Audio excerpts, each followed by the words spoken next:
नमस्कार साथियों, मैं नीरज कांति आप सभी का स्वागत करता हूं आपके अपने चैनल एनके ग्लोबल एजुकेशन पर। साथियों, आज है तारीख 18 जुलाई 2026 और आज की डेट में हम द हिंदू इंडियन एक्सप्रेस में छपने वाले उन प्रमुख आर्टिकल्स को डिटेल में देखने वाले हैं जो हमारे एग्जाम के पर्सपेक्टिव से इम्पोर्टेंट रहेंगे। साथियों, यह video UPSC, SSC, state PCS और अदर कॉम्पिटिटिव एग्जाम की तैयारी करने वाले स्टूडेंट्स हैं, उन सभी के लिए ये इम्पोर्टेंट रहने वाला है। तो साथियों, यहाँ पर हम सबसे पहला जो आर्टिकल है वो देखने वाले हैं कि अभी यूएस के द्वारा हमने जो MH-60R सी हॉक हेलीकॉप्टर है उसको एक प्रकार से प्रोक्यूर कर लिया है और इस प्रकार से जो अमेरिका और इंडिया के बीच में एक प्रकार से डिफेंस एग्रीमेंट हुआ था जिसको हम कहते हैं फॉरेन मिलिट्री सेल एग्रीमेंट, और इसी के तहत हमने क्या किया था, यूएसए से 946 मिलियन डॉलर रुपए का एक प्रकार से जो ये सी हॉक हेलीकॉप्टर्स है जिनकी इमेज आप यहाँ पर देख सकते हैं, इसको खरीदा था। यहाँ पर हमने कुल 24 हेलीकॉप्टर को खरीदने की बात की थी, जिसमें से लगभग 21 हेलीकॉप्टर हमें पहले ही प्राप्त हो चुके हैं और बाकी के जो 3 हेलीकॉप्टर हैं वो अमेरिका की तरफ से कहा जा रहा है कि जल्द ही क्या किया जाएगा, यहाँ पर इंडिया को एक प्रकार से सौंप दिया जाएगा। तो एक ये बात हो गई। इसी के साथ साथ हम यहाँ पर आगे देखते हैं कि इंडिया के द्वारा यहाँ पर देखा जा रहा है कि इस पूरे के हेलीकॉप्टर सिस्टम को हम क्या करने वाले हैं, अपने जितने भी डिफेंस इक्विपमेंट है, जैसे कि आप यहाँ पर देख सकते हो एंटी सबमरीन वॉरफेयर के अंदर, इसी के साथ एंटी सरफेस वॉरफेयर के अंदर जो मैरीटाइम सर्विलांस है और सर्च एंड रेस्क्यू कैपेबिलिटीज हैं, इन सभी को डेवलप करने के लिए हम यहाँ पर यूज करने वाले हैं। साथियों, ये जो पूरा हेलीकॉप्टर है ये हमें कोची के अंदर डिलीवर होता हुआ नजर आ रहा है। तो ये हमने देख लिया कि ये हेलीकॉप्टर का प्रोक्योरमेंट हम अमेरिका के साथ किस प्रकार से कर रहे हैं। साथियों, ये जो हेलीकॉप्टर है जिसका नाम है MH-60R शी हॉक हेलीकॉप्टर, ये इसको बेसिकली रोमियो हेलीकॉप्टर के नाम से भी जाना जाता है। इसी के साथ साथ यहाँ पर क्या है, लॉकहीड मार्टिन, ये जो बेसिकली क्या है, अमेरिका का एक एयरक्राफ्ट कंपनी है, उसके माध्यम से इसको तैयार किया गया है। अब यहाँ पर बात करते हैं कि ये वर्ल्ड का मोस्ट कैपेबल नेवल हेलीकॉप्टर में से एक हमें देखने को मिलता है, ठीक है, जिसके पास कैपेबिलिटी है कि ये एंटी सबमरीन और एंटी सरफेस वॉरफेयर यानी सबमरीन को डिस्ट्रॉय करने के लिए और इसी के साथ साथ वॉरफेयर के अंदर जो जहाज आ रहे हैं उनको भी डिस्ट्रॉय करने के लिए यहाँ पर इस हेलीकॉप्टर का यूज किया जा सकता है। आप यहाँ पर देख सकते हो इसके ठीक हेलीकॉप्टर के नीचे एक मिसाइल सिस्टम को भी लगाया गया है जिसके माध्यम से ये चीजें संभव हो पाएंगी। अगर हम इसके कुछ स्पेसिफिक फीचर की बात करें तो हमें नजर आता है कि इसमें डबल इंजन लगाया गया है, जिससे कि यदि एक इंजन में कभी कोई दिक्कत होती भी है तो यहाँ पर क्या है, दूसरे इंजन से ये जो पूरा एयरक्राफ्ट है उसको सुचारू रूप से चलाया जा सकता है। ठीक है, तो इस प्रकार से हम इसकी कुछ स्पेसिफिक फीचर देख रहे हैं। इसी के साथ साथ इसको बेसिकली ऑपरेट किया जा सकता है फ्रिगेट के लिए भी, डेस्ट्रॉयर्स के लिए भी, एयरक्राफ्ट कैरियर के लिए भी और जितने भी इंडिया के वॉरशिप हैं उन सभी के अंदर इसको डिप्लॉय किया जा सकता है।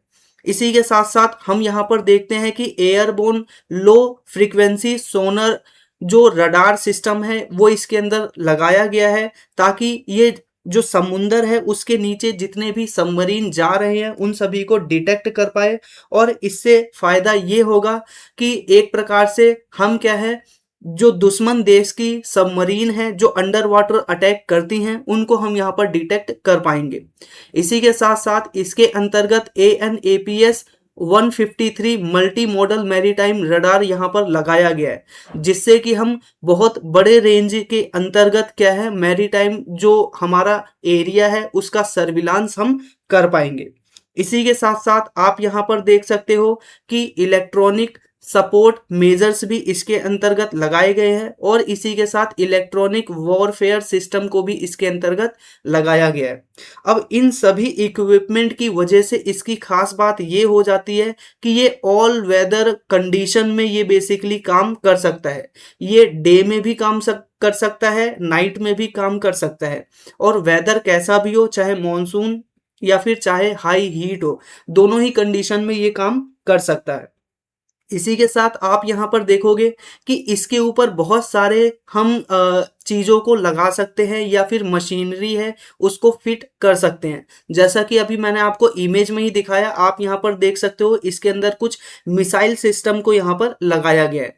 तो इसी प्रकार से हम इसके अंतर्गत बेसिकली क्या है, लाइट वेट जो टोर्पेडोज होते हैं जैसे कि MK54, इनको हम यहाँ पर लगा सकते हैं। ये एक प्रकार का क्या है, मिसाइल सिस्टम है। ठीक है। टोर्पेडोज बेसिकली ऐसे एक प्रकार से हथियार होते हैं जो दुश्मन के इस्टेब्लिशमेंट को एक प्रकार से तबाह करने के लिए यूज किए जाते हैं। इसी के साथ साथ यहाँ पर Hellfire air to surface missile, इसी के साथ प्रेसिजन गाइडेड रॉकेट्स और यहाँ पर मशीन गन, इन सभी को इनके ऊपर यहाँ पर इस्टेब्लिश्ड किया जा सकता है। ये इसकी हमें खास बात नजर आ रही है। ठीक है। तो इस प्रकार हमने ये चीज देखा। अब हम यहाँ पर आगे देखते हैं कि इसकी रोल क्या होंगे और इसकी जो कैपेबिलिटीज हैं इंडियन आर्मी में, इसको अगर इंस्टॉल किया जाता है तो क्या क्या होने वाला है। साथियों, यहाँ पर आप देख सकते हो कि ये बेसिकली जो दुश्मन की सबमरीन है उनको डिटेक्ट करेगी, डिटेक्ट करने के बाद उनको ट्रैक करेगी और ट्रैक करने के साथ ही उनको न्यूट्रलाइज करने में भी ये हमारी मदद करेगी, यानी उन सबमरीन के ऊपर अटैक भी कर सकती है। तो इसी वजह से इसको बोला जा रहा है एंटी सबमरीन वॉरफेयर कैपेबिलिटी भी इसके पास है। इसी के साथ साथ यहाँ पर डिपिंग सोनार, सोनोबस, इसी के साथ साथ टोर्पेडोज इसके अंदर लगाया गया है ताकि ये चीजें संभव हो पाए। इसी के साथ साथ ये एंटी सरफेस वॉरफेयर में भी यूज किया जा सकता है, सबमरीन के साथ सरफेस पे भी, क्योंकि इसके अंदर गाइडेड मिसाइल लगाए गए हैं और प्रिसीजन वेपन्स लगाए गए हैं ताकि जो हमारे बेसिकली सिस्टम है वो बेसिकली दुश्मन के एयरक्राफ्ट और बाकी चीज़ों का तबाह कर सके। इसी के साथ साथ यहाँ पर मैरीटाइम सर्विलेंस को बढ़ाने के लिए इस सिस्टम का यूज किया जाएगा। जो भी हमारे इकोनॉमिक क्या बोलते हैं जोन है, एक्सक्लूसिव इकोनॉमिक जोन, उसको हम सुरक्षित रख पाएंगे। इंडिया का जो सी लाइन है, क्योंकि आप इंडिया का अगर आप मैप देखेंगे तो आपको नजर आएगा कि इंडिया का एक मेजर पार्ट आप देखोगे कि ये क्या है, समुंदर से इस प्रकार से लगता हुआ हमें नजर आता है। तो ऐसे में इस प्रकार का जो सिस्टम है वो इंडिया के पास होना बहुत ही ज्यादा जरूरी हो जाता है। इसी के साथ साथ हम यहाँ पर आगे देखते हैं कि इसका जो यूज है वो सर्च और रेस्क्यू ऑपरेशन के अंदर भी किया जा सकता है। फॉर एग्जाम्पल, कहीं नेचुरल डिजास्टर आया है, वहां पर इसको ले जाकर वहां पर लोगों की जान बचाई जा सकती है। इसी के साथ साथ अगर वॉरफेयर हो रहा है, यानी किसी दुश्मन देश के साथ युद्ध हो रहा है, तो उसमें भी हम बेसिकली इमरजेंसी सर्विसेज के तौर पर इसकी सहायता ले सकते हैं। इसी के साथ आप यहाँ पर देख सकते हो स्पेशल ऑपरेशंस है, जैसे कि क्या बोलते हैं, ट्रूप्स इंसर्शन, इसके माध्यम से किया जा सकता है। जैसे कि अपने सैनिकों को बॉर्डर एरिया में पहुंचाना, फिर या फिर अपने सैनिकों के लिए जो खाद्य सामग्री है या फिर आर्म एंड एम्यूनिशंस है, जो युद्ध के हथियार हैं, उनको युद्ध के क्षेत्र में पहुंचाना। और इसी के साथ साथ रिकोनोसेंस जो मिशंस हैं, जैसे कि युद्ध के दौरान जो मिशन होते हैं उसको बेसिकली ये बोला जाता है। तो उस दौरान भी, यानी जब इंडिया फ्रंट वॉर पर लड़ रहा हो, तो उस दौरान भी इसका यूज किया जा सकता है। इसी के साथ आप यहाँ पर देखते हो इंडिया के संदर्भ में क्या इसकी सिग्निफिकेंस है। तो हमने यहाँ पर क्या है, इस हेलीकॉप्टर के बारे में जो मेजर एक प्रकार से की फीचर्स हैं वो हमने यहाँ पर डिटेल में देख लिया है। इसी के साथ साथ हमने यहाँ पर अमेरिका से किस प्रकार से इसको खरीदा है वो हमने यहाँ पर देख लिया है। अब हम यहाँ पर बात करते हैं कि ये इंडिया के लिए इतना ज़्यादा इम्पोर्टेंस कैसे है। क्योंकि साथियों आप देख रहे हो कि अमेरिका ने जो इंडो पैसिफिक रीजन के अंदर एक प्रकार से सिक्योरिटी प्रोवाइड कराई थी, उससे अपने आप को बाहर कर लिया है। वहीं पर क्या है कि अब जो सारा का सारा दारोमदार है इंडियन ओशन रीजन को सुरक्षित करने के लिए, ये सारा का सारा दारोमदार इंडिया, ऑस्ट्रेलिया, जापान जैसी छोटी कंट्रीज पर यहाँ पर हमें देखने को मिलता है। तो ऐसी सिचुएशन में हमें नजर आता है कि इंडियन ओशन रीजन का जो सिक्योरिटी है उसको और ज्यादा स्ट्रेंथन करने में हमारी मदद करेगा। इसी के साथ साथ यहाँ पर जो सी लाइन कम्युनिकेशन है इंडिया की, उसके ऊपर सर्विलांस रखने में ये हमारी मदद करेगा। इसी के साथ साथ बात करते हैं आगे, काउंटरिंग सबमरीन थ्रेट, यानी जो दुश्मन का एक प्रकार से सबमरीन है उसको डिटेक्ट करना। यहाँ तक कि जो मॉडर्न सबमरीन्स है, ठीक है, जो मॉडर्न सबमरीन है जिनके पास हाईली जो एक प्रकार से टेक्नोलॉजिकल इक्विपमेंट है, उन रडार उन सबमरीन्स को भी ये डिटेक्ट करने की कैपेबिलिटी रखता है। स्पेसिफिकली ये इंडियन ओशन रीजन के लिए बहुत ही ज़्यादा ज़रूरी हो जाता है, क्योंकि आप देख रहे हो लगातार जो इंडियन ओशन रीजन है उसके अंदर जो चाइना है वो अपनी प्रेजेंस को बढ़ाता चला जा रहा है। तो चाइना को काउंटर करने के लिए ये बहुत ज़्यादा ज़रूरी है कि हम बेसिकली क्या है अपना जो प्रेजेंस है उसको और ज़्यादा मजबूत करें। और इसी के साथ साथ यहाँ पर क्या है, चाइना को काउंटर करने के लिए ये बहुत ही ज़्यादा अच्छा इनिशिएटिव हमें यहाँ पर नज़र आ रहा है। ठीक है, तो इसी के साथ साथ हम यहाँ पर आगे देखते हैं, ये इंडिया का जो फोर्स मल्टीप्लायर है उसमें भी अपनी मदद करेगा। फोर्स मल्टीप्लायर में कैसे मदद करेगा, हम यहाँ पर क्या करेंगे, जो फ्रंट लाइन के वॉरशिप होते हैं, ठीक है, उन सभी के ऊपर इन हेलीकॉप्टर्स को रखेंगे। ठीक है, जैसे कि आईएनएस विक्रांत हो गया, प्रोजेक्ट 15B डिस्ट्रॉयर्स के अंतर्गत बनाए गए जितने भी शिप हैं। ठीक है, इसी के साथ साथ प्रोजेक्ट 17A के द्वारा बनाए गए अभी हाल में आईएनएस उदयगिरी, आईएनएस विंध्यागिरी और भी अन्य प्रकार के जो फ्रिगेट बनाए गए हैं उनके अंतर्गत हम इसको क्या करेंगे, डिप्लॉय करेंगे, यानी उसके ऊपर इसको रखेंगे ताकि जो हमारी नेवल पावर है वो और भी ज्यादा स्ट्रांग हो पाए। साथियों यहाँ पर हम देखते हैं कि इंडिया का जो सागर विजन है, security growth for all in the region, उसको भी ये सहयोग करता हुआ हमें दिखेगा। अब बात करते हैं इंडो पैसिफिक रीजन में बेसिकली कैसे मदद करेगा। आप सभी जानते हो, अभी यहाँ पर हमने बात कर लिया कि इंडो पैसिफिक रीजन को फ्री, ओपन और एक्सक्लूसिव और रूल बेस्ड इंडो पैसिफिक बनाने के लिए इसकी एक महत्वपूर्ण भूमिका होने वाली है। इसी के साथ साथ ये इंडिया की जो इंटर पेरेबिलिटी है वो एक प्रकार से इंक्रीज करेगा। इसी के साथ साथ यहाँ पर क्या है, इंडिया जो है वो मालाबार और अदर प्रकार की जो एक्सरसाइज होती है, जो इंडिया के एक प्रकार से डिफेंस, एक प्रकार से आप यहाँ पर देख रहे हो कैपेबिलिटी है, उसको इंक्रीज करता हुआ नजर आएगा। ठीक है, तो ये हमने देख लिया। अब बात करते हैं इंडिया और यूएस के डिफेंस रिलेशन किस प्रकार के हैं। तो हमने यहाँ पर बेसिक जो पॉइंट थे वो हमने यहाँ पर देख लिए। अब लास्ट में हम देखते हैं इंडिया और यूएस के डिफेंस रिलेशन किस प्रकार से हैं। तो आप यहाँ पर देख सकते हो कि अमेरिका से इंडिया ने बहुत सारे एग्रीमेंट कर रखे हैं डिफेंस के लिए, चाहे वो आप देख सकते हो LEMOA, ये एग्रीमेंट किया था, ठीक है, जो कि 2016 में किया गया था। आप इसकी फुल फॉर्म देख सकते हो, logistic exchange memorandum of agreement. इसी के साथ साथ communication compatibility and security agreement किया था 2018 में। Basic exchange and cooperation agreement किया था 2020 में। तो इस प्रकार से हमें ये सिस्टम भी नजर आ रहा है। अब हम यहाँ पर आगे बात करते हैं कि ये जो हमने अभी प्रोक्योरमेंट किया है, खरीदा है सामान, वो इंडिया के लिए बहुत ही ज़्यादा मददगार साबित होगा बेसिकली मैरीटाइम सिक्योरिटी को इन्हेंस करने के लिए। लेकिन हमारे सामने अभी भी बहुत सारे चैलेंजेस हैं। ठीक है, पहला चैलेंजेस आप यहाँ पर देख रहे हो कि हम क्या है, बहुत बड़े पैमाने पर जो डिफेंस का एक्विजिशन है वो बाहर की कंट्रीज से अभी खरीद रहे हैं। ठीक है, यानी उनसे ले रहे हैं। तो इसकी वजह से हमें यहाँ पर नजर आएगा कि इसका जो बेसिकली क्या है मेंटेनेंस कॉस्ट है वो भी बढ़ता हुआ नजर आएगा। क्योंकि देखो, जो ये हेलीकॉप्टर्स है और बाकी चीजें हैं, इनकी जो टेक्नोलॉजी है वो किसके पास है, उन देशों के पास है जिससे हम खरीद रहे हैं। अब इंडिया के अंदर ये जो मैनेजमेंट का या फिर उसको एक प्रकार से मान लीजिए कोई कंपोनेंट उसमें खराब हो गया है, तो उसको मेंटेन करने के लिए भी हमें उसी कंट्री की ज़रूरत पड़ेगी जिससे हमने खरीदा है। तो मेंटेनेंस कॉस्ट जो है वो बढ़ती हुई नज़र आएगी। इसी के साथ-साथ डिफेंस के जो इक्विपमेंट हैं उनको बहुत बड़े पैमाने पर हम इम्पोर्ट कर रहे हैं, दूसरे देशों से मंगा रहे हैं। इसी के साथ-साथ यहाँ पर जो बहुत सारे स्पेयर पार्ट हैं वो मंगा रहे हैं जिसके लिए पैसा खर्च हो रहा है।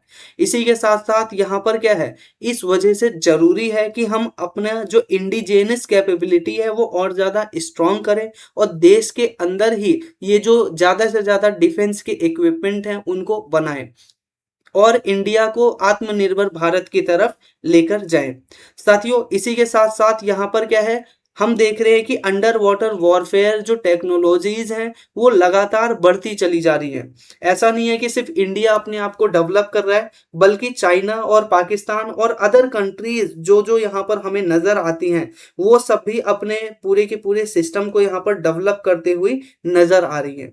अब ऐसे सिचुएशन में इंडिया के लिए जरूरी है कि ये जो पूरा प्रोजेक्ट है उसके अंतर्गत अपने आप को और भी ज्यादा एडवांस करें। ठीक है, इसके अंतर्गत आप यहाँ पर देख सकते हो कि इंडिया के लिए जरूरी है कि नेवल यूटिलिटी जो हेलीकॉप्टर्स है उसका इंडिजेनियसली यानी देश के अंदर ही उसका विकास करें।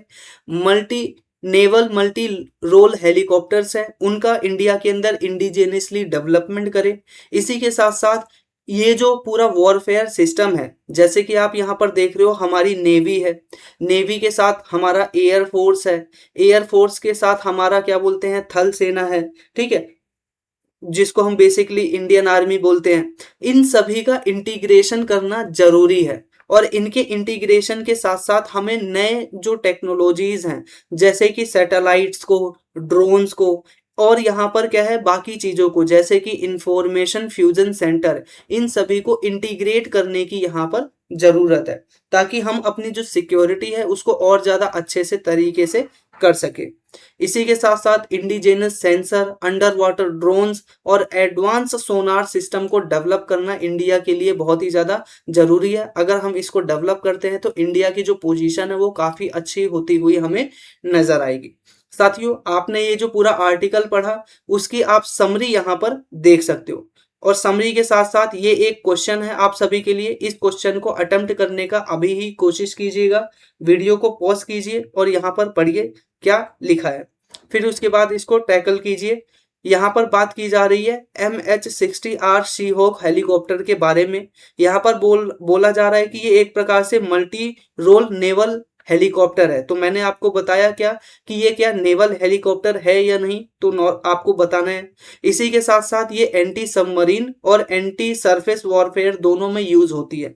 तो पहला स्टेटमेंट सही है या गलत आपको बताना है।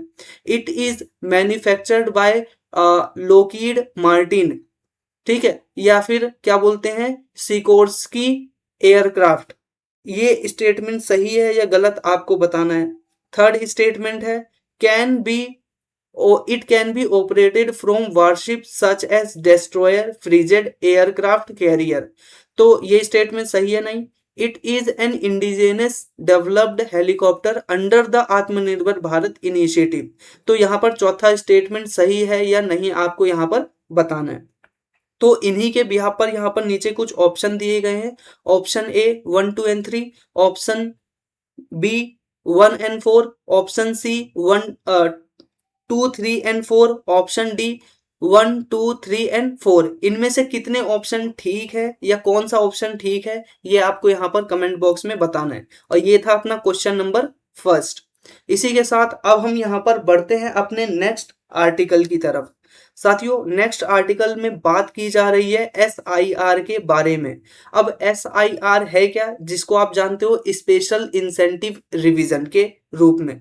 अब बेसिकली क्या हो रहा है कि बंगाल के अंदर स्पेशल इंसेंटिव रिवीजन किया गया था और उसमें बहुत सारे डाटा को कलेक्ट किया गया, जिसके अंतर्गत वहां पर क्या होते हैं जो हमारे इलेक्शन कमिश्नर होते हैं उनके अंतर्गत क्या किया गया कि डोर टू डोर जाकर क्या किया गया, जो वोटर्स हैं उनका वेरिफिकेशन किया गया वेरिफिकेशन करने के बाद जो डिजीज्ड वोटर है या फिर ऐसे लोग जिन्होंने क्या है बेसिकली उस स्थान को छोड़ दिया है जहां पर उनका वोटर आईडी कार्ड था, या फिर ऐसे लोग जो बेसिकली क्या है तो इस प्रकार से जिन लोगों ने क्या है डुप्लीकेट एक प्रकार से वोटिंग कार्ड बना रखा था अलग अलग रीजन के अंदर, तो इन सभी चीजों को क्या किया जा रहा है, दोबारा से स्टडी किया गया और यहाँ पर क्या किया गया, एक प्रकार से वेरीफाई किया गया।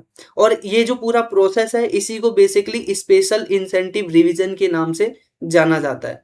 ठीक है, अब जब ये स्पेशल इंसेंटिव रिवीजन किया गया तो अभी हमें बंगाल के अंदर क्या देखने को मिला कि इलेक्शन कमिश्नर ऑफ इंडिया ने बंगाल ने जो बेसिकली डाटा रिलीज किया यानी एसआईआर का जो डाटा रिलीज किया उसी का यूज करते हुए जो बंगाल गवर्नमेंट है उस बंगाल गवर्नमेंट ने अभी क्या प्रोसेस अपनाया कि जितने भी एसआईआर के अंदर नाम कटे हैं उन लोगों का नाम उन्होंने क्या किया कि बंगाल की जितने भी वेलफेयर सर्विसेज होती हैं उनसे उनका नाम हटा दिया। यहाँ पर जो हर महीने राशन मिला करता था उन राशन लिस्ट से भी उनका नाम काट दिया। तो इसी एवज में जो हमारा सुप्रीम कोर्ट है उसने अपना कंसर्न जताया है इस बात को लेकर कि एसआईआर का जो डाटा है उसका जो यूज है वो नॉन इलेक्टोरल पर्पस से नहीं किया जाना चाहिए। ठीक है, तो यहाँ पर ये जो सुप्रीम कोर्ट ऑफ इंडिया है उसने एकदम क्लियर कर दिया है कि जो एसआईआर का डाटा है वो क्या है सिर्फ और सिर्फ इलेक्शन कमिश्नर अपने तक सीमित रख सकता है और वो भी सिर्फ इसलिए कि कोई वोट देगा या फिर नहीं देगा इस बिहाफ के लिए। ठीक है, अब ऐसा नहीं है कि अगर किसी का वोटर लिस्ट से आपने अगर नाम काट दिया है तो इसी के साथ साथ आप उसको डिनाई कर दोगे कि आपको जितने भी वेलफेयर बेनिफिट मिल रहे हैं वो नहीं मिलेंगे, और इसी के साथ साथ आपका जो वोटर लिस्ट से नाम कटना ये भी नहीं दर्शा रहा कि आप बेसिकली इंडिया के सिटीजन नहीं है। ये basically supreme court of India ने यहाँ पर क्या है क्लियरिफाई कर दिया है। तो यहाँ पर हम देखते हैं कि ये स्पेशल इंसेंटिव रिवीजन आखिरकार है क्या। तो मैंने आपको बता दिया कि जो इलेक्शन कमिश्नर ऑफ इंडिया है उसके माध्यम से क्या किया जाता है कि घर घर जाकर क्या किया जाता है, जो इलेक्टोरल्स हैं यानी जो वोट देने वाले लोग हैं उन सभी को अपडेट किया जाता है, इलेक्टोरल लिस्ट को अपडेट किया जाता है और प्रिपेयर किया जाता है। इसका बेसिक ऑब्जेक्टिव यही था कि एलिजिबल जो इंडियन है उन सभी को ही बेसिकली इलेक्टोरल रोल प्राप्त हो, इसका प्रमुख उद्देश्य था। इसी के साथ साथ यहाँ पर जो डुप्लीकेट वोटिंग है वो बेसिकली कम करना और जो शिफ्ट कर गए हैं उनका नाम हटाना। जो डिजीज्ड वोटर है, डिजीज्ड वोटर का मतलब है कि अगर किसी की डेथ हो गई है या फिर किसी वजह से वो वोट नहीं दे सकते तो उनका नाम हटाना। और जो इन एलिजिबल वोटर है जो कि विदेश से आए हैं और वो भारत के अंदर वोटर आईडी कार्ड बनवा के बैठे हैं तो उन लोगों की जांच करना, ये बेसिक इसका प्रमुख उद्देश्य है। इसी के साथ साथ यहाँ पर एक्यूरेसी और इंटीग्रिटी ऑफ वोटर लिस्ट, ये इसका प्रमुख उद्देश्य है एसआईआर का। और यहाँ पर क्या है, फ्री एंड फेयर इलेक्शन को कंडक्ट कराना, ये इसका प्रमुख उद्देश्य है। इसी के साथ साथ यहाँ पर सुप्रीम कोर्ट ने क्या बोला, हालांकि मैंने आपको बता दिया कि भाई जो जितने भी गवर्नमेंट के वेलफेयर स्कीम है उनके अंतर्गत जो एसआईआर का डाटा है उसके बिहाफ पर आप किसी को रिमूव नहीं कर सकते हो, ये इन्होंने कहा है, सुप्रीम कोर्ट ऑफ इंडिया ने कहा है। इसी के साथ साथ आप यहाँ पर देख सकते हो जो deletion of beneficiaries from public distribution system, और ये बेसिकली मुद्दा इस वजह से आया क्योंकि बंगाल गवर्नमेंट ने क्या किया था कि बहुत सारे जो लोग हैं जिनका वोटर आईडी कार्ड कट गया उनका नाम उन्होंने पब्लिक डिस्ट्रीब्यूशन जो राशन कार्ड होता है उससे भी नाम हटा दिया था। ठीक है, इसी के साथ साथ यहाँ पर अन्नपूर्णा स्कीम के तहत भी बहुत लोगों का नाम हटा दिया था। इसी के साथ साथ बहुत सारे लोगों का तो जो कास्ट बैकवर्ड क्लास का सर्टिफिकेट होता है यानी कास्ट सर्टिफिकेट, उसको भी यहाँ पर काट दिया था। इसी के साथ साथ यहाँ पर ये जो वेलफेयर बेनिफिट्स है उनको डिनाई कर दिया था। इसी के साथ साथ ये सारी चीजें हमें यहाँ पर नजर आती हैं इसके अंतर्गत। तो हमने यहाँ पर देखा deletion from the electoral roll can not automatically determine a person citizenship. यहाँ पर सुप्रीम कोर्ट ने ये कंफर्म किया है कि अगर किसी का जो नाम है वो रोल से हट जाता है तो इसका मतलब ये नहीं है कि वो इंडिया का सिटीजन नहीं है, ठीक है, और उसको जो हमारी स्कीम है उससे बाहर रखा जाना चाहिए। तो इसी के साथ साथ ऑब्जर्वेशन जो अभी मैंने सारी बातें बोली वो लगभग यहाँ पर आपको देखने को मिलेगी। आप बस यहाँ पर ये ऐड कर लीजिएगा कि सुप्रीम कोर्ट ने ये मेंशन किया है कि इंडिया के अंदर जो सिटीजनशिप है वो सिटीजनशिप एक्ट 1955 के अंतर्गत मिलता है, ना कि किसी और अन्य प्रोसेस के माध्यम से। इलेक्शन का और इसी के साथ साथ सिटीजनशिप का आपस में कोई भी रिलेशन यहाँ पर नहीं है। इसी के साथ साथ यहाँ पर हमने ये जो पूरा आर्टिकल था डिटेल में यहाँ पर देख लिया। अब कुछ की स्टैटिक फैक्ट देख लेते हैं जो बेसिकली क्या है, हमारे एक प्रकार से जो कॉन्स्टिट्यूशनल और लीगल प्रोविजन से एसोसिएटेड है, जो बात करता है कि इलेक्शन इंडिया के अंदर किस प्रकार से होंगे। यहाँ पर सबसे पहले बात करते हैं इलेक्शन कमीशन ऑफ इंडिया यानी ईसीआई के बारे में। हमारे कॉन्स्टिट्यूशन के अंदर आर्टिकल 324 के अंतर्गत हमें देखने को मिलता है, जिसके अंतर्गत हमारे कॉन्स्टिट्यूशन का आर्टिकल 324 ये मेंशन करता है कि इलेक्शन कमिश्नर ऑफ इंडिया या इलेक्शन कमीशन इंडिया के अंदर जितना भी इलेक्शन हो रहा है उसको सुप्रिटेंड करेंगे, यानी जितना भी इलेक्शन हो रहा है उसकी देखरेख कौन करेगा, ये basically election Commission of India. इसी के साथ साथ ये उसको डायरेक्ट कर सकते हैं और इसी के साथ साथ यहाँ पर क्या है, जो पार्लियामेंट का इलेक्शन है उसको भी कंडक्ट इनके द्वारा ही किया जाएगा, ऐसा हमारे कॉन्स्टिट्यूशन में ही मेंशन कर दिया गया है। यहाँ पर अब ध्यान देने वाली बात है कि स्टेट लेजिस्लेचर के अंदर और इसी के साथ साथ यहाँ पर जो लोकल लेवल पे इलेक्शंस होते हैं, बेसिकली यहाँ पर ध्यान रखिएगा जो स्टेट लेवल पे आप इलेक्शन देखते हो वो भी बेसिकली सेंट्रल गवर्नमेंट के या फिर सेंट्रल सिस्टम के इलेक्शन कमीशन के द्वारा ही किया जाता है। यहाँ तक कि हमारे जो प्रेसिडेंट हैं और वाइस प्रेसिडेंट हैं, ठीक है, उनका भी इलेक्शन कमीशन ऑफ इंडिया के द्वारा ही किया जाता है। तो ये मोस्ट इंपॉर्टेंट फैक्ट है, यहाँ पर आप जरूर ध्यान रखिएगा कि जो सुप्रीम कोर्ट के अंतर्गत यहाँ पर जो हमारा कॉन्स्टिट्यूशन है उसके अंतर्गत ये मेंशन किया गया है कि इंडिया के अंदर जो भी इलेक्शन होगा, चाहे वो प्रेसिडेंट हो, वाइस प्रेसिडेंट हो, स्टेट लेजिस्लेचर हो या हमारा जो पार्लियामेंट का इलेक्शन हो, सभी इसके द्वारा ही करवाया जाएगा। इसी के साथ सिटीजनशिप से संबंधित जो हमारे पास एक्ट मिलता है वो बेसिकली 1955 का मेन एक्ट देखने को मिलता है। इसके अंतर्गत मेंशन किया गया है कि कौन इंडिया का सिटीजन होगा और कौन इंडिया का सिटीजन नहीं होगा। इसी के साथ साथ यहाँ पर आर्टिकल 14 भी हमें देखने को मिलता है, जिसके अंतर्गत यहाँ पर मेंशन किया गया है कि हम आर्बिट्रेरी रूप से यानी तानाशाही या फिर एक प्रकार से अनैतिक रूप से किसी को भी वेलफेयर स्कीम से क्या बोलते हैं, हटा नहीं सकते हैं।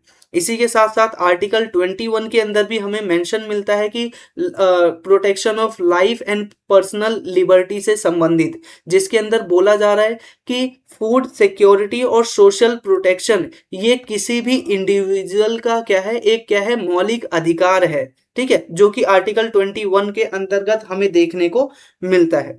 इसी के साथ सिग्निफिकेंस की बात करें, जो अभी पूरा का पूरा इंसिडेंट हुआ है इसका सिग्निफिकेंस आप ये देख सकते हो कि ये बेसिकली क्या है, जो सुप्रीम कोर्ट का वर्डिक्ट है वो दर्शा रहा है कि वेलफेयर एडमिनिस्ट्रेशन से किसी को भी क्या है निकाला नहीं जा सकता।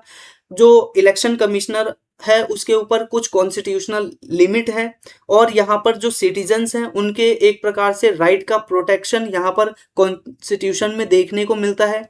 कॉन्स्टिट्यूशन को बेसिकली क्या है, ड्यू प्रोसेस को पालन करना चाहिए और इसी तरह से जो अनरिलेटेड एडमिनिस्ट्रेटिव पर्पस हैं, ठीक है, उसका यूज हम यहाँ पर बेसिकली क्या है, इलेक्शन कमिश्नर के SIR के द्वारा प्राप्त डाटा के आधार पर नहीं कर सकते हैं, ठीक है। तो हालांकि ये कुछ चैलेंजेस हैं, वे फॉरवर्ड है, आप इनको इस प्रकार से देख सकते हो और ये समरी के रूप में आप ये चीजों को देख सकते हो। साथियों, अभी अभी जो आपने आर्टिकल पढ़ा उससे संबंधित एक क्वेश्चन है, इस क्वेश्चन को यहाँ पर ट्राई करने की कोशिश कीजिएगा। यहाँ पर स्पेशल इंसेंटिव रिवीजन से रिगार्डिंग 3 स्टेटमेंट दिया गया है और उन स्टेटमेंट के बिहाफ पर आपको बताना है कि कितने स्टेटमेंट यहाँ पर करेक्ट है, ठीक है। तो पहला स्टेटमेंट है the special incentive revision is conducted by the Election Commission of India to update and verify electoral roll. Second statement is deletion of a person name from electoral roll automatically result in the loss of Indian citizenship।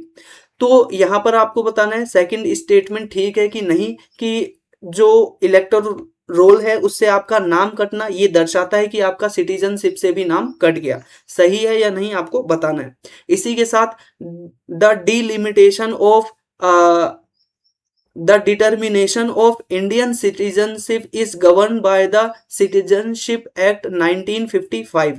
तो इनमें से कितने option यहाँ पर ठीक है, कौन कौन से स्टेटमेंट ठीक है, यहाँ पर आपको बताना है इनके बिहाफ पर। और इस प्रकार से हम देख रहे थे, ये अपना दूसरा आर्टिकल था और दूसरा क्वेश्चन था। इनका आंसर आप यहाँ पर कमेंट बॉक्स में कर सकते हैं, ठीक है। तो इस प्रकार से हम यहाँ पर आगे देखते हैं।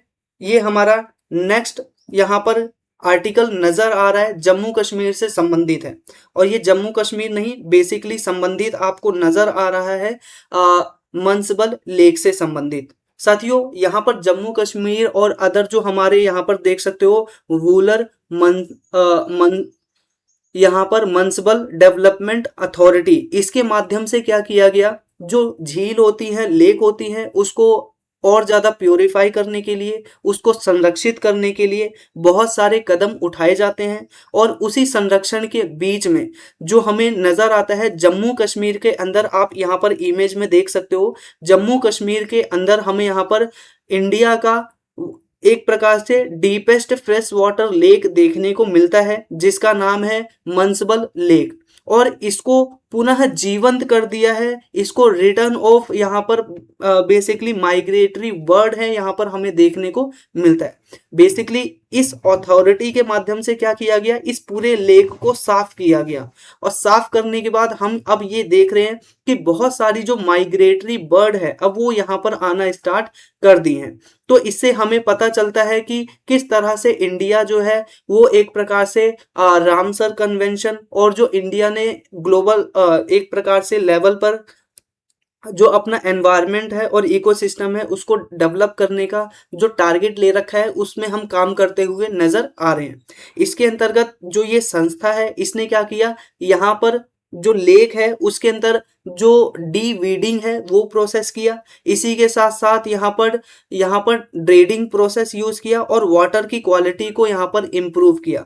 अब ये डी वीडिंग का मतलब क्या है, बेसिकली ये जो लेक है इसके अंदर बहुत सारे वीड का मतलब होता है खरपतवार या फिर बहुत सारे ऐसे पेड़ पौधे उग जाना जो कि क्या है, यहाँ पर जो वाटर का एक प्रकार से निचले लेवल पे रहने वाली मछलियां हैं उन सभी का क्या करते हैं, ऑक्सीजन को रोक लेते हैं। फॉर एग्जाम्पल लेक के ऊपर मान लीजिए पूरा का पूरा क्या हो गया, एक चादर बिछ गई बहुत सारे वीड की।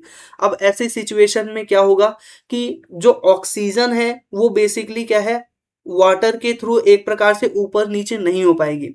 इसका मतलब क्या है कि जो ये एल्गी है या फिर वीड है इसके नीचे जितना भी मरीन इकोसिस्टम है वो धीरे धीरे मरने लगेगा। ठीक है, क्यों मरने लगेगा, क्योंकि सारा ऑक्सीजन किसने चूस लिया, बेसिकली इन वीड ने, खरपतवार ने।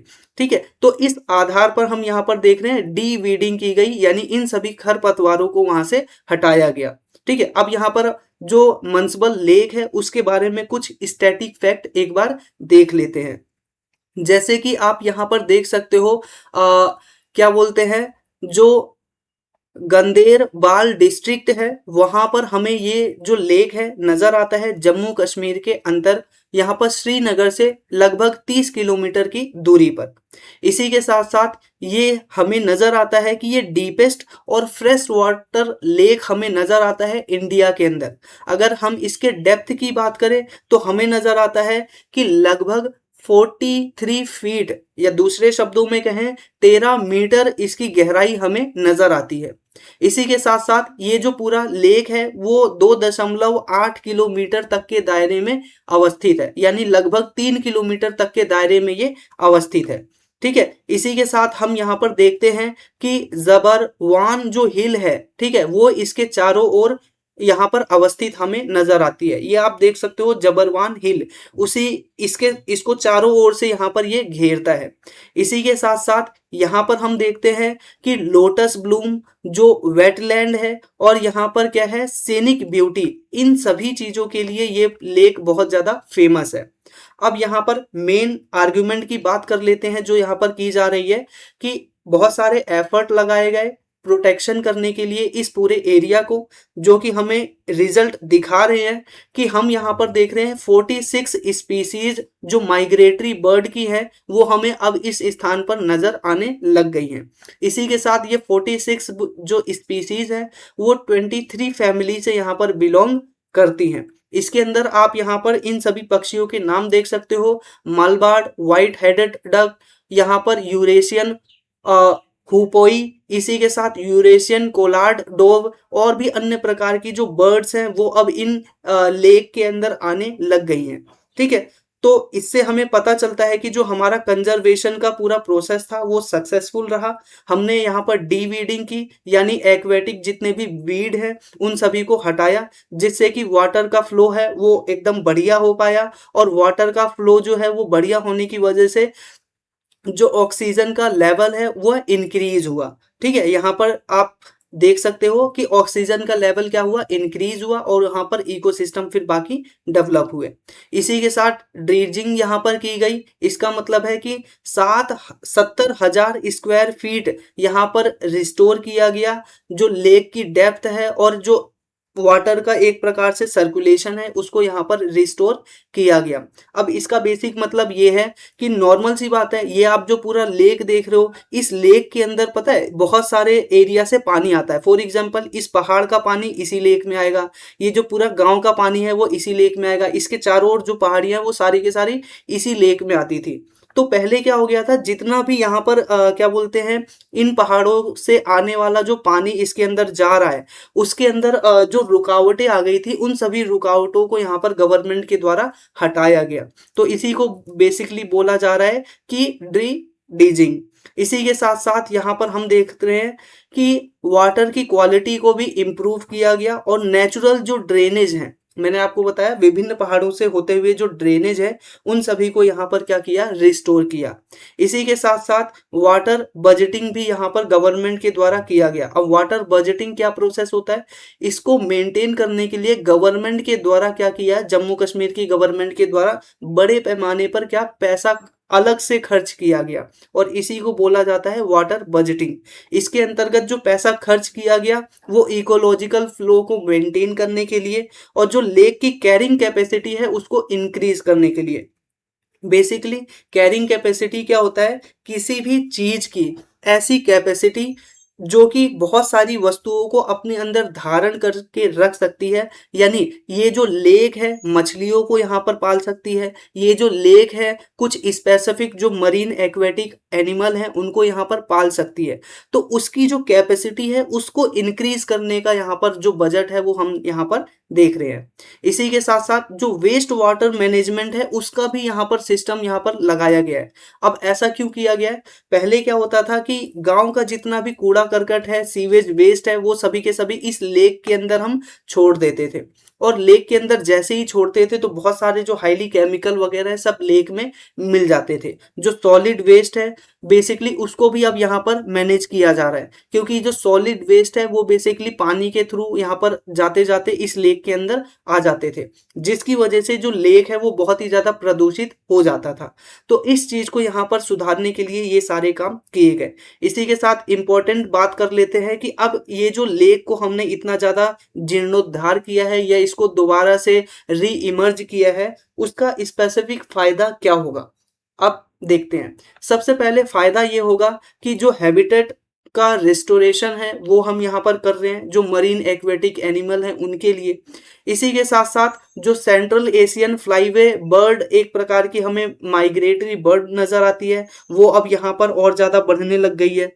इसी के साथ साथ यहाँ पर एक्वेटिक और बायोडाइवर्सिटी बढ़ेगी, और नेचुरल ग्राउंड वाटर जो रिचार्ज है वो और ज़्यादा बढ़ेगा, और लोकल जो माइक्रो क्लाइमेट है वो और ज़्यादा इम्प्रूव होगा, और इको टूरिज्म और बर्ड वॉचर यहाँ पर आएंगे बेसिकली जो बर्ड्स हैं उन सभी को देखने के लिए। तो इससे इतने ज़्यादा फायदे यहाँ पर हमें होते हुए नज़र आ रहे हैं। अब यहाँ पर हमने एक बात की थी, सेंट्रल एशियन फ्लाईवे एक प्रकार की माइग्रेटरी बर्ड है, ठीक है। अगर हम इसकी बात करें तो ये लगभग 30 कंट्री से होते हुए ये बेसिकली इंडिया के अंदर एक प्रकार से आती है, और यहाँ पर यूरोप और जो एशिया है इन सभी कंट्रीज में ये घूम के आती है। और यहाँ पर इस पूरे लेक के आसपास या फिर पूरे इंडिया के अगर हम यहाँ पर बात करें तो हमें नजर आता है 370 माइग्रेटरी बर्ड की स्पीसीज है जो कि फ्लाईवे की कैटेगरी में इंडिया के संदर्भ में देखने को मिलती हैं। अगर हम यहाँ पर और भी लेक की बात करें इंडिया के अंदर तो मनसबल लेक, वोलर लेक, ठीक है। वोलर लेक बहुत ज्यादा फेमस है, ठीक है, महाराष्ट्र में हमें देखने को मिलता है, ठीक है। चिल्का लेक, इसके अलावा यहाँ पर क्योलाडिया नेशनल पार्क हमें नजर आता है, पोंग डैम सर्व यहाँ पर नजर आता है। तो ये सारे के सारे अदर लेक भी हैं, वेटलैंड भी है जो इंडिया के अंदर नजर आते हैं। अब इसका सिग्निफिकेंस क्या है, तो एक प्रकार से इंडिया के अंदर जो वेटलैंड रिस्टोरेशन है वो बढ़ता है। और बेसिकली वेटलैंड क्या होता है, नॉर्मल सी बात है, आपके पास जितना भी वाटर सिस्टम है अदर देन सी और इसी के साथ साथ रिवर, उन सभी को हम बेसिकली वेटलैंड की कैटेगरी के अंदर डाल सकते हैं, ठीक है। जो भी समुंदर है या फिर नदी है उनको छोड़कर जितना भी अब वाटर सिस्टम आपके पास नजर आएगा, चाहे वो तालाब हो और बाकी चीजें हो, उनको हम बेसिकली वेटलैंड के अंतर्गत शामिल करते हैं। इसी के साथ वेटलैंड के ऊपर एक बेसिकली कन्वेंशन हुआ था जिसको हम रामसर कन्वेंशन कहते हैं, ठीक है, ऑन वेटलैंड। ये ईरान के अंदर हमें देखने को मिलता है। ये बेसिकली यहाँ पर हमें नजर आता है। एक और कन्वेंशन है जो कि है कन्वेंशन ऑन माइग्रेटरी स्पीसीज। तो हमारा जो इंडिया का एफर्ट है वो बेसिकली इन्हीं सब चीजों को ध्यान में रख के यहाँ पर हम कर रहे हैं साथियों। हालांकि ये जो हमने अभी पूरा का पूरा सिस्टम डेवलप किया उसके सामने बहुत सारे चैलेंजेस भी हैं, जैसे कि एनक्रोचमेंट। आप देख रहे हो इसके आसपास जितने भी इलाके हैं वहां पर क्या करते हैं, जो लोग हैं वो अपने इलाके बना लेते हैं, अपना घर बना लेते हैं। तो एनक्रोचमेंट यहाँ पर क्या है, इंडिया के लिए एक मेजर प्रॉब्लम है। पोल्यूशन एक मेजर प्रॉब्लम है, ठीक है। अंडर वाटर जो सीवेज प्लांट होते हैं उनका पानी भी इन लेक में छोड़ दिया जाता है, ये एक प्रॉब्लम है। इसी के साथ क्लाइमेट चेंज प्रॉब्लम है, इन्वेजिव एक्वाटिक वेजिटेशन है वो भी एक बड़ा चैलेंज है, और हैबिटेट डिस्ट्रक्शन वो एक बड़ा चैलेंज है। अब यहाँ पर इन्वेजिव एक्वाटिक एनिमल कौन होते हैं, बेसिकली ये एनिमल भी हो सकता है या फिर क्या बोलते हैं कोई प्लांट भी हो सकता है। ऐसे प्लांट और एनिमल जो कि उस पर्टिकुलर इकोसिस्टम से बाहर से आए हों, ठीक है। जैसे इस पॉन्ड के अंदर बहुत सारी ऐसी मछलियां आ गई जो इस स्थानीय स्तर पर वो मछलियां ना पाई जाती हूँ, तो ऐसे में वो जो मछली है उस मछली को हम इन्वेजिव स्पीसी कहेंगे। इसी के साथ साथ यहाँ पर ऐसे कोई पेड़ पौधे यहाँ पर डेवलप होने लग गए जो कि बेसिकली क्या है, यहाँ की ना हो और यहाँ का इकोसिस्टम को एक प्रकार से नुकसान पहुंचा रही हूँ। तो ऐसे इकोसिस्टम को भी हम यहाँ पर बेसिकली क्या कहते हैं, एक प्रकार से इन्वेजिव क्या बोलते हैं, एक्वेटिक एक प्रकार से वीड कह सकते हैं या फिर प्लांट कह सकते हैं, ठीक है। तो हमने चैलेंजेस को देख लिया, वे फॉरवर्ड और समरी को आप इस प्रकार से देख सकते हो। बात करते हैं इस पूरे आर्टिकल यानी जो अपना तीसरा आर्टिकल था उससे संबंधित एक क्वेश्चन की। तो क्वेश्चन आप देख सकते हो कि ये मनसब लेक से संबंधित है। अभी अभी आपने आर्टिकल पढ़ा तो आप इसका आंसर बहुत अच्छे से दे भी सकते हो, ठीक है। कमेंट बॉक्स में आंसर इसका जरूर दीजिएगा। 3 स्टेटमेंट है। पहला स्टेटमेंट ये कह रहा है it is the deepest fresh water lake in Jammu Kashmir. तो दो बातें हैं, डीपेस्ट है और फ्रेश वाटर लेक है, सही है या नहीं आपको बताना है। Second statement it is located in Ganderbal district of Jammu and Kashmir. तो स्टेटमेंट सही है या नहीं। इसी के साथ third statement serves as a it serves as an important habitat for migratory bird, यानी जो बहुत सारी माइग्रेटरी बर्ड है जैसे कि सेंट्रल एशियन फ्लाईवे वह इस स्थान पर बड़े पैमाने पर आती हैं। तो इन तीनों स्टेटमेंट में से कितने स्टेटमेंट यहाँ पर आपको ठीक लग रहे हैं, इन सभी ऑप्शन के बिहाफ पर यहाँ पर कमेंट बॉक्स में मेंशन कीजिएगा। सिंपल सा मैसेज कीजिए ऑप्शन ए, ऑप्शन बी या ऑप्शन डी ठीक है, ठीक है, जो भी ठीक आपको लगता हो। इसी के साथ साथ अब हम यहाँ पर बात करते हैं अपने नेक्स्ट आर्टिकल की, और ये most important and crucial article आपको यहाँ पर नजर आ रहा है, क्योंकि साथियों इंडिया जो है वो बेसिकली अपने आप को इलेक्ट्रॉनिक आइटम्स और इलेक्ट्रॉनिक एक प्रकार से इक्विपमेंट है उसको डेवलप करने के लिए लगातार और बहुत बड़े पैमाने पर पैसे खर्च कर रहा है। क्योंकि आपने कल की वीडियो में ही देखा कि हमने क्या किया, मोबाइल को मैन्युफैक्चर करने के लिए यहाँ पर क्या है, एक स्कीम लॉन्च की है, ठीक है, जिसके अंदर हम 62,000 करोड़ रुपए यहाँ पर लगभग 6200 करोड़ रुपए हम लगभग यहाँ पर खर्च करने वाले हैं। उसी तरह से यहाँ पर क्या है, गवर्नमेंट ऑफ इंडिया के द्वारा सेमीकंडक्टर मिशन 2.0 लॉन्च किया गया। यानी इसका मतलब यह है सेमीकंडक्टर मिशन पहले से ही चल रहा था, अब इसका सेकंड वर्जन यहाँ पर गवर्नमेंट के द्वारा लॉन्च किया गया है, जो कि इंडिया के अंदर ग्लोबल लेवल पर जो ये बेसिकली सेमीकंडक्टर होते हैं उनकी चिप को मैन्युफैक्चर करने के लिए यहाँ पर एक प्रकार से इकोसिस्टम है उसको डेवलप करने में हमारी सहायता करेगा। ठीक है, तो यहाँ पर आइए आर्टिकल में देखते हैं। तो बेसिकली सेमीकंडक्टर मिशन 2.0 है, जिसका बेसिक उद्देश्य ये नजर आ रहा है कि ग्लोबल लेवल पे हम अपने आप को सेमीकंडक्टर मैन्युफैक्चरिंग जो चिप है उसको मैन्युफैक्चर करने के लिए अपने आप को डेवलप करें। इसी के साथ अपने आप को डेवलप करें कि हम डिजाइन और मैन्युफैक्चरिंग के लिए ग्लोबल हब बन पाए। इसी के साथ साथ डोमेस्टिक और जो इलेक्ट्रॉनिक मैन्युफैक्चरिंग यूनिट है उन सभी को प्रमोट करें, और जो हम बाहर देशों से ये सारी चीजों को इंपोर्ट करते हैं उसके इंपोर्ट को हम घटाएं, और अपने देश के अंदर जो ये चिप है और बाकी आइटम्स हैं उन सभी को बनाएं। इसका प्रमुख उद्देश्य इस प्रकार से नजर आ रहा है।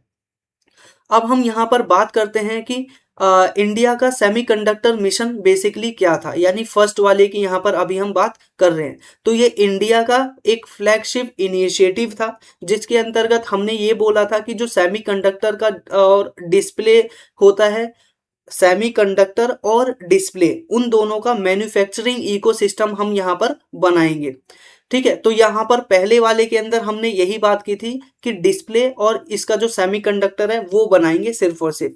इसी के साथ साथ इसका जो वैल्यू चेन है वो डेवलप करेंगे, चिप की डिजाइनिंग करेंगे, उसका जो अब देखो यहाँ पर अब बेसिकली क्या है, जो सेकंड फेज है उसके अंदर अब ये बात की जा रही है कि इसका जो वैल्यू चेन है वो भी हम इंडिया के अंदर बनाएंगे, जो चिप का डिजाइन है वो भी इंडिया में बनाएंगे, फैब्रिकेशन है वो भी इंडिया के अंदर करेंगे, पैकेजिंग है वो भी इंडिया के अंदर करेंगे, टेस्टिंग है, असेंबलिंग है, और रिसर्च और डेवलपमेंट है, यानी all over work regarding the technologies of basically semiconductor will be done by only by India।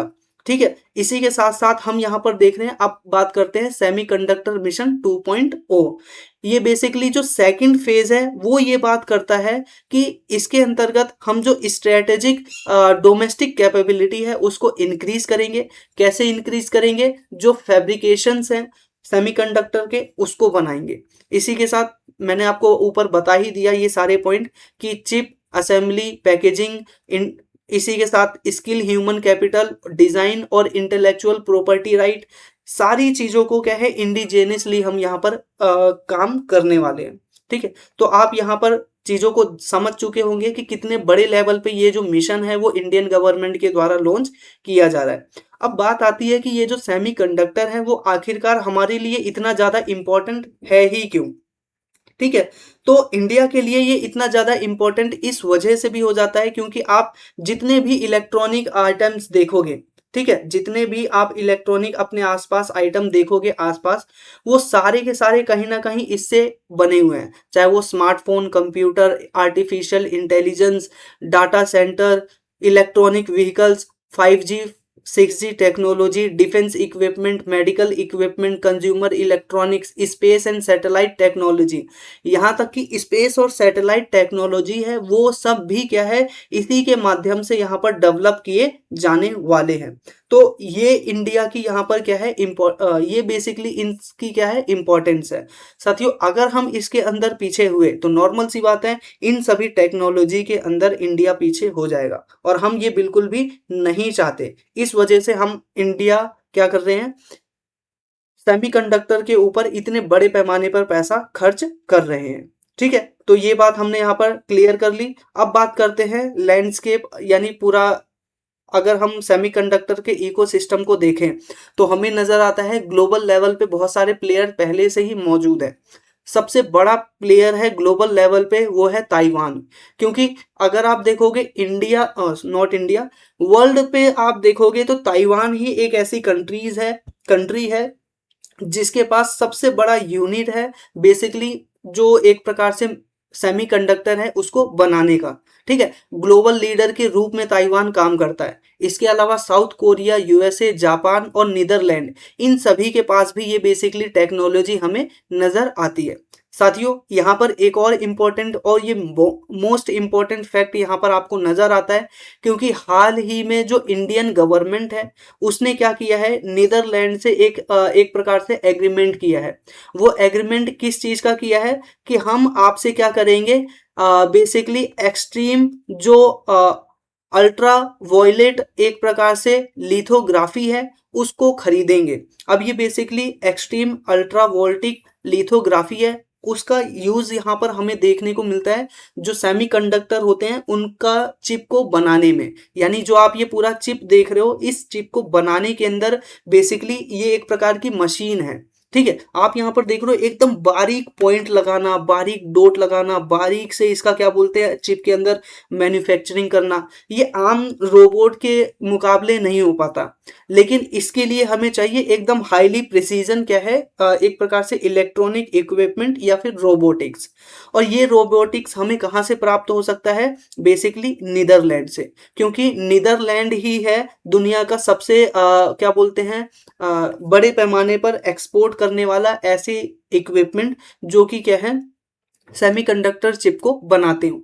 इसी वजह से हमने उसके साथ क्या कर रखा है, अभी हाल फिलहाल में ही एग्रीमेंट किया है। ठीक है, इस बेसिकली एक हफ्ते पहले ही एग्रीमेंट हमने उसके साथ किया है, ताकि इंडिया के अंदर हम बेसिकली क्या है, जो कमर्शियल मैन्युफैक्चरिंग कर सकें किसकी, ये सेमीकंडक्टर की। और ये इस वजह से भी इंपॉर्टेंट हो जाता है क्योंकि नीदरलैंड ही है जो कि ASML, यानी ये जो पूरा एक्सट्रीम अल्ट्रा वोल्टिक लिथोग्राफी है उसका मैन्युफैक्चरिंग करने वाला कंट्री है। ठीक है, और ये ओनली कमर्शियल मैन्युफैक्चरर और ये वर्ल्ड का लार्जेस्ट और ओनली कमर्शियल मैन्युफैक्चरर है ऑफ EUV लिथोग्राफिक मशीन का। तो ये बहुत इंपॉर्टेंट है, मैं बार बार इस पे जोर इस वजह से दे रहा हूँ क्योंकि हाल ही में इंडिया ने क्या है इसके साथ एग्रीमेंट किया है। और किस पे एग्रीमेंट किया है, ये वाले इक्विपमेंट को, ये मशीन को खरीदने के ऊपर यहाँ पर जोर दिया गया है। अब देखो, अमेरिका बेसिकली क्या करता है कि बहुत सारी कंट्रीज के ऊपर दबाव डालता है। उसने नीदरलैंड के ऊपर भी दबाव डाला था कि इंडिया और अदर कंट्रीज को क्या किया जाए, बेसिकली ये जो मशीन है वो ना दिया जाए, क्योंकि जैसे ही मशीन आएगी इंडिया अपनी चिप बनाने लगेगा और जो हम अमेरिका से चिप खरीदते थे वो बंद कर देंगे। तो इस वजह से हमें देखने को मिलता है कि अमेरिका के एक प्रकार से विरोध के बावजूद भी नीदरलैंड ने इंडिया के साथ समझौता किया और भारत को ये मशीन बेचने के लिए तैयार हुआ। हालांकि लास्ट में क्या है, अमेरिका के द्वारा भी क्या किया गया, इस चीज को सपोर्ट किया गया और उसी के सहयोग से हमने ये पूरा मशीन है उसका प्रोक्योरमेंट किया है या फिर करेंगे। इसी के साथ साथ यहाँ पर सिग्निफिकेंस क्या है इस पूरे सिस्टम का, हमारी ऑटोनॉमी बढ़ेगी, हमारा जो मैन्युफैक्चरिंग यूनिट है वो बढ़ेगा, make in India, digital India, आत्मनिर्भर जो भारत का प्रोजेक्ट है वो बढ़ेगा।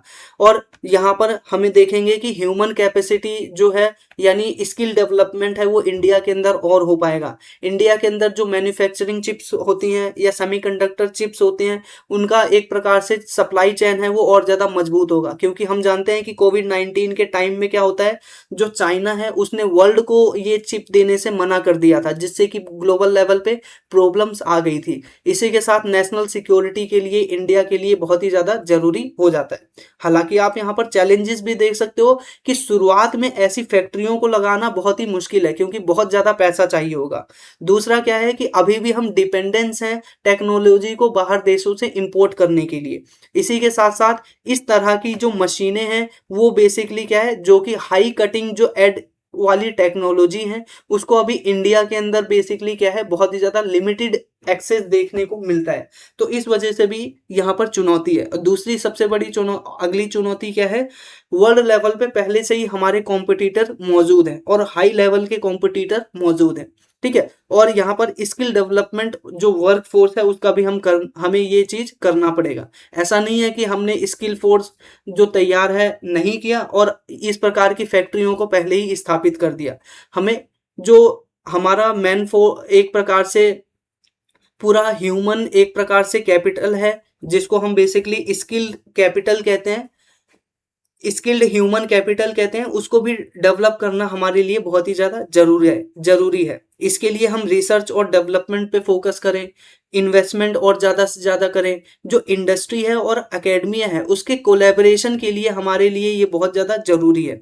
और इसी के साथ साथ इंटरनेशनल पार्टनरशिप करनी चाहिए ताकि हम ज़्यादा से ज़्यादा जो अपना सेमीकंडक्टर का सप्लाई चेन है उसको ज़्यादा से ज़्यादा डाइवर्सिफाई कर सके, ठीक है। तो ये पूरा आर्टिकल इस प्रकार से इन डेप्थ इन डिटेल हमें यहाँ पर नजर आता है। मुझे उम्मीद है आपको ये आर्टिकल जरूर पसंद आया होगा। इसी के साथ पसंद आया तो वीडियो को लाइक जरूर कर दीजिएगा और चैनल को सब्सक्राइब कर लीजिए रेगुलर बेस पे इसी तरह से in depth in detail video देखने के लिए। इसी के साथ साथ यहाँ पर हम देखते हैं India UK comprehensive economic trade agreement, जिसको हम सेटा के नाम से जानते हैं। साथियों, हाल ही में बेसिकली इंडिया और यूके के बीच में जो सेटा एग्रीमेंट हुआ था, ये एक प्रकार का ध्यान रखिएगा एफटीए है, यानी फ्री ट्रेड एग्रीमेंट है, ठीक है। ये एक प्रकार का क्या है, एफटीए है यानी फ्री ट्रेड एग्रीमेंट है, जिसके अंतर्गत एक दूसरे के देशों में विभिन्न प्रकार की वस्तुओं के ऊपर जो टैरिफ है और नॉन टैरिफ एक प्रकार से जो बाधाएं हैं उनको कम करने के ऊपर फोकस किया जाता है।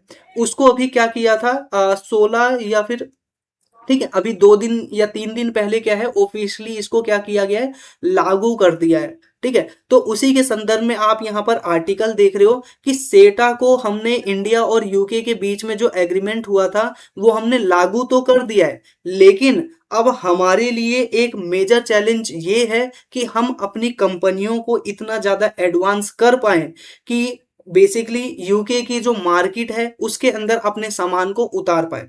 फॉर एग्जाम्पल, इंडिया के अंदर जो सामान बनते हैं वो अभी क्या है, इतने हाई क्वालिटी के प्रोडक्ट नहीं बनते हैं, ठीक है, जो कि यूके में बेचे जा सकें, यूके के लोग खरीदें उन हाई क्वालिटी प्रोडक्ट को। वहीं पर यूके ऐसे बहुत सारे हाई क्वालिटी प्रोडक्ट बनाता है जिसको इंडिया आसानी से बहुत खरीद सकता है। तो ऐसा ना हो कि जो हमने यहाँ पर फ्री ट्रेड एग्रीमेंट किया है, जिसको हम सेटा के नाम से जान रहे हैं, ठीक है, कॉम्प्रिहेंसिव इकोनॉमिक ट्रेड एग्रीमेंट के नाम से जान रहे हैं, वो इंडिया के लिए नुकसानदायक सौदा हो जाए। क्योंकि इससे क्या हो सकता है कि जो यूके की बहुत सारी वस्तुएं वो इंडिया में एकदम धड़ल्ले से बिकने लग जाएंगी और इससे क्या होगा कि इंडिया का जो मार्केट है वो डिस्टर्ब भी हो सकता है। तो जो हमारे राइटर हैं, ये द हिंदू के अंदर आर्टिकल था, जो राइटर है वो बेसिकली इसी कंसर्न के ऊपर फोकस करते हुए यहाँ पर नजर आ रहे हैं, ठीक है। मेन इनका कंसर्न समझ में आ गया। अब हम बात करते हैं आर्टिकल के अंदर क्या है। चलिए अब यहाँ पर देखते हैं। सबसे पहले ये जो सेटा एग्रीमेंट है इसके अंदर हमने बात की है कि हम एक दूसरे देश को ना अपने देश का मार्केट एक्सेस देंगे, इसी के साथ साथ एक दूसरे देश के अंदर इन्वेस्टमेंट करेंगे, इसी के साथ साथ जो हमारे प्रोफेशनल्स हैं, चाहे वो स्किल्ड एक प्रकार से मैन पावर है, उनको एक दूसरे देशों के अंदर क्या करेंगे, वो आवाजाही कर सके, इसके लिए भी यहाँ पर एग्रीमेंट किया गया है, ठीक है। इसी के साथ साथ ये पूरा एग्रीमेंट इस प्रकार से हमें नजर आता है, लेकिन जो आर्टिकल है उसका बेसिक फोकस इस पे है कि भाई ये इंडिया के लिए टेस्ट का समय है अब, कि इंडिया कितना ज्यादा कॉम्पिटिटिवनेस है, ठीक है। अगर इंडिया कॉम्पिटिटिवनेस नहीं हुआ तो बेसिकली इसका जो एडवांटेज की वजह हमें डिसएडवांटेज हो सकता है, ठीक है, क्योंकि वर्ल्ड का लार्जेस्ट और मोस्ट एडवांस मार्केट है यूके, ठीक है, one of the most advance market है यूके, और उसके मार्केट में हमें चाहिए कि एकदम हाई क्वालिटी प्रोडक्ट को ही उतारे। तो इस आधार पर ये हमें मेजर कंसर्न नजर आता है। यहाँ पर सबसे पहले बात करते हैं सेटा एग्रीमेंट क्या है। तो ये एक प्रकार का फ्री ट्रेड एग्रीमेंट है जो कि है comprehensive economic trade and agreement, ठीक है। ये बेसिकली बात करता है कि जितना भी टैरिफ है और नॉन टैरिफ बैरियर्स या बाधाएं हैं उन सभी को कम करना। इसी के साथ साथ दोनों देशों के बीच में गुड और सर्विसेज का बेसिकली एक प्रकार से आदान प्रदान करना, इनोवेशन को और इन्वेस्टमेंट को यहाँ पर एक दूसरे देश के अंदर बढ़ाना, और जो प्रोफेशनल्स हैं उन सभी देशों के अंदर क्या है, एक दूसरे के देश में उनके एक्सेस को या फिर उनके लिए और ज़्यादा सुविधाएं प्रदान करना, जिससे कि बेसिकली हम क्या कर सकें, एक दूसरे के देश में इन्वेस्टमेंट बढ़ा सके, मार्केट बढ़ा सके, एक्सपोर्ट इंपोर्ट बढ़ा सके, एम्प्लॉयमेंट जनरेट कर सके, और इकोनॉमिक पार्टनरशिप दोनों देशों के बीच में बढ़ती हुई नजर आएगी। अब यहाँ पर बात करते हैं कि इसके कुछ की फीचर्स क्या है, यानी क्या क्या बातें की गई हैं। आप यहाँ पर बात देख सकते हो कि 90% जो बेसिकली इंडिया का एक्सपोर्ट है, ठीक है, यानी भारत के द्वारा विदेशों में, यानी यूके की बात हो रही है स्पेसिफिक, तो यूके में जो भारत की वस्तुएं जाती हैं 99% जो वस्तुएं हैं उनके ऊपर हम क्या करेंगे, यानी यूके क्या करेगा, ड्यूटी हटा लेगा, वहां पर टैक्स नहीं लेगा, जिससे कि इंडिया की बहुत सारी इंडस्ट्री को फायदा मिलेगा, जैसे कि textile garment, leather product, footwear, और ये सारी जो सेक्टर है साथियों, यहाँ पर ध्यान रखिएगा कि ये क्या है, लेबर इंसेंटिव सेक्टर है।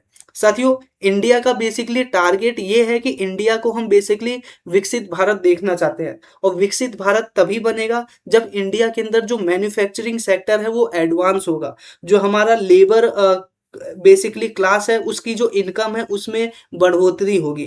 ठीक है, तो इस वजह से हमें नजर आता है कि ये जो पूरा हमने प्रोडक्ट को चुना है वो बेसिकली लेबर इंसेंटिव प्रोडक्ट्स हैं, और जितना ज़्यादा लेबर इंसेंटिव प्रोडक्ट दुनिया के देशों में बिकेंगे वो बेसिकली इंडिया के लेबर्स के लिए ज़्यादा फायदा होगा, जैसे कि टेक्सटाइल और गारमेंट यानी कपड़े, लेदर प्रोडक्ट, फुटवेयर जूते वगैरह, और इसी के साथ मरीन प्रोडक्ट और processed food, James jewellery, engineering goods और ऑटो कंपोनेंट्स, ये सभी के सभी क्या हैं, हम दूसरे देशों में भेजते हुए, यूके में बेचते हुए नजर आएंगे। ठीक है, इसी के साथ साथ हम यहाँ पर दूसरा क्या देख रहे हैं, इस कॉम्प्रिहेंसिव इकोनॉमिक ट्रेड एग्रीमेंट का फायदा ये भी हो सकता है कि इंडिया के अंदर जो फार्मास्यूटिकल इंडस्ट्री है वो और ज़्यादा बूस्ट होगी और ज़्यादा एडवांस होगी। साथियों, इंडिया को फार्मेसी ऑफ द वर्ल्ड बोला जाता है, क्योंकि इंडिया ही एक ऐसी कंट्री है जो कि बहुत ही चीपेस्ट यानी बहुत ही कम दामों पे और अच्छी क्वालिटी का जो दवाइयाँ हैं वो दुनिया को बनाकर देता है। अब ऐसे में इंडिया का जो एक प्रकार से ग्लोबल लेवल पे सप्लाई होगी अफोर्डेबल मेडिसिन की, वो और ज़्यादा बढ़ती हुई नज़र आएगी, और यूके का मार्केट इंडिया के लिए ओपन होता हुआ नज़र आएगा, बेसिकली हमारे जो फार्मास्यूटिकल प्रोडक्ट हैं उनके लिए। इसी के साथ साथ तीसरा हम यहाँ पर देखते हैं कि जो मोबिलिटी है ऑफ प्रोफेशनल्स, इसके ऊपर भी दोनों गवर्नमेंट ने समझौता किया है। क्या समझौता किया है, ये बहुत इंपॉर्टेंट पॉइंट है, इसको अच्छे से ध्यान में रखिएगा। बेसिकली क्या होता था, मान लीजिए एक इंडिविजुअल है, वो अभी इंडिया की किसी कंपनी में काम कर रहा है। जब वो इंडिया की कंपनी में काम करता है तो उसका पीएफ और बोनस और बहुत सारी चीजों को कटता है। ठीक है, और कटने के बाद वो क्या होता है, उसका प्रोविडेंट फंड क्या है, इंडिया की एक क्या है, एक एजेंसी के अंदर जमा हो रही है, और जब वो कंपनी को छोड़ेगा तो उसको वो सारा का सारा पैसा मिल जाएगा, पीएफ वगैरह जो होता है। ठीक है, अब ये जो पैसा है वो बेसिकली इंडियन को मिलेगा, लेकिन अब इस इंडियन ने क्या किया कि कुछ समय बाद ही उसने दूसरी यानी अमेरिका की, सॉरी यूके की बात कर रहे हैं तो यूके का एग्जांपल ले लेते हैं, यूके की कोई कंपनी को ज्वाइन कर लिया। अब यूके में वो गया और वहां पे उसका दोबारा से प्रोविडेंट फंड और बाकी जो चीजें हैं वो कटने लग रहा है। ठीक है, तो ऐसे में एक ही आदमी क्या है, दो दो बार प्रोविडेंट फंड और बाकी चीजों को दे रहा है। तो मान लो वो यूके चले गया तो इंडिया का उसका सारा पैसा तो यहाँ पर खत्म हो गया, क्योंकि रिटायरमेंट से पहले ही उसने क्या है, कंपनी को छोड़ दिया है। तो ऐसे में यहाँ पर हमने एग्रीमेंट किया है कि बेसिकली जो हमारे टेम्परेरी वर्कर्स होते हैं, अगर वो यूके की कंपनियों में अगर काम करने के लिए जाएंगे तो उनका जो सोशल सिक्योरिटी का कंट्रीब्यूशन है वो बेसिकली क्या है, क्या बोलते हैं, दो देशों में नहीं बल्कि एक ही देश में क्या है, काउंट होगा और उसको वहां पर मिलेगा। ठीक है, और ये जो पूरा प्रोजेक्ट है या फिर जो एग्रीमेंट है वो 3 साल तक के लिए हमें यहाँ पर देखने को मिलता है, 3 साल तक का पूरा सिस्टम यहाँ पर हमें नजर आएगा।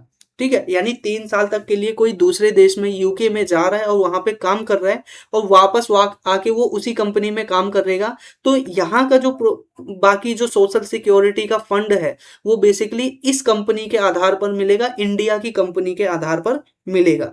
तो मुझे उम्मीद है आपको ये वाली जो एकदम माइन्यूट बात है वो आपको समझ में आ गई होगी। अब इससे क्या होगा कि लगभग 75,000 यहाँ पर जो इंडियन प्रोफेशनल्स हैं उन सभी को फायदा होता हुआ नजर आएगा। ठीक है, जो कि यूके में काम करते हैं टेम्परेरी बेस पर। इसी के साथ साथ ही यहाँ पर क्या है कि इंडिया के अंदर एनुअल बेस पर 60,000 नोट 60,000 600 मिलियन यूएस डॉलर का एक प्रकार से बेसिकली क्या है सेव कर पाएंगे हम एनुअल रूप में इस पूरे एग्रीमेंट के तहत। इसी के साथ साथ चौथा पॉइंट हम यहाँ पर देखते हैं कि जो मार्केट का एक्सेस है यूके के लिए वो क्या है बढ़ेगा। ठीक है, यानी जो यूके के लिए भी है ये फायदा, क्योंकि यूके अपने जो ऑटोमोबाइल्स हैं, ठीक है, जो लग्जरी उसकी गाड़ियों की ब्रांड है वो बेसिकली क्या है और ज़्यादा ओपन हो पाएंगे, क्योंकि आप सभी जानते हो कि बहुत जो लग्जरी ब्रांड होती हैं उनके ऊपर कभी कभी जो सरकार है वो 200 और 250% का भी क्या टैक्स लगा देती है। ठीक है, मान लीजिए अगर वो गाड़ी यहाँ पर क्या है 1 करोड़ की है, तो वो जो गाड़ी का एक्चुअल प्राइस है मान लीजिए उस पर 200% का टैरिफ लगा रखा है गवर्नमेंट ने, तो वो बेसिकली 1 करोड़ का है तो वो अब कितने करोड़ का हो जाएगा, 3 करोड़ का हो जाएगा। तो इस प्रकार से हमें टैरिफ देखने को मिलता है। तो जो इंडिया के अंदर आने वाली लग्जरी ऑटोमोबाइल्स हैं, ठीक है, यहाँ पर बात की जा रही है लग्जरी ऑटोमोबाइल्स की, उसका जो रेट है वो कम होगा। ठीक है, इसी के साथ साथ विस्की वाइन और जितने भी अल्कोहल सब्सटेंस होते हैं वो इंडिया के अंदर जो इंपोर्ट किए जाते हैं उनके भी रेट कम होने की संभावना है। इसी के साथ साथ यहाँ पर क्या है, जो राइटर है उसका मेन कंसर्न ये है कि भाई देखो इंडिया एक क्या है कमजोर अभी क्या है मैन्युफैक्चरिंग यूनिट वाला मार्केट है, क्या बोलते हैं प्रोडक्शन सेंटर है। अब ऐसे में अगर यूके की पूरी कंपनियों को एकदम ओपनली तरीके से इंडिया के अंदर खोल दिया तो इससे क्या होगा, यूके पूरी तरह से इंडिया के जो प्रोडक्ट हैं उनको क्या कर देगा, रिमूव कर देगा। इस वजह से राइटर ये कह रहा है कि हमें बैलेंस तरीके से क्या करना चाहिए, अपने मार्केट को एक्सेस देना चाहिए यूके के लिए।